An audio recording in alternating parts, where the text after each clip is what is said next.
Have you ever felt a little uneasy about sharing your financial info with those smart AI money apps? You're not alone. Today I'll show you how to use AI-powered finance tools safely and how to spot the ones that genuinely help you, not just sell you hype. Because when it comes to your money, the smartest move is knowing who you can actually trust.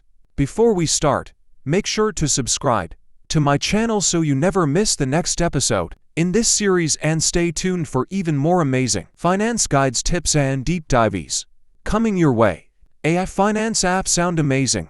Automated budgeting, effortless savings, even personalized investment insights. But here's what most people forget: every number you type in goes somewhere. Would you hand your credit card details to a stranger on the street? Probably not. Yet, that's what many people unknowingly do when they enter sensitive info into random AI chatbots or unverified finance apps. And here's the truth: some AI tools quietly store your data to train their systems, so before typing in private details about money, health, or business, think twice. Stick with platforms that clearly explain their security policies. Legit finance tools openly mention things like bank-level encryption, two-factor authentication, role-based access control, and full compliance with privacy laws like GDPR or SOC 2. If an app's privacy page feels vague or incomplete, that's your cue to pause and do a quick background check. Now, not all AI finance tools are risky. Some are built right, like Cleo, YNAB AI, and Plum.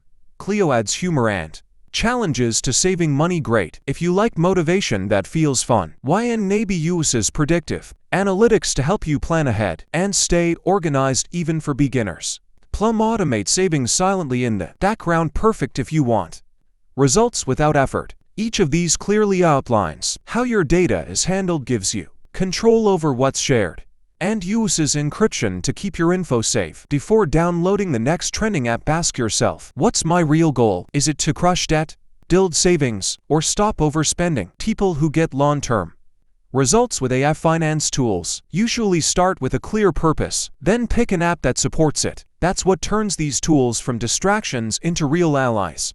Even the most advanced AI can make bad calls. If a recommendation feels off, trust your instincts over the algorithm. Use automation as a helper, not as your decision maker. And check your privacy settings once in a while, just to keep sensitive info out of chat-based tools. In the next episode, I'll show you a real privacy setup step by step for your favorite finance app. We'll cover easy security tweaks, smart settings, and a quick checklist to help you choose any AI tool confidently. If you've had any wins or close calls with finance apps, drop your story in the comments. It could help someone else. And of course, hit subscribe and tap the bell, because the next video could save you a lot more than just time.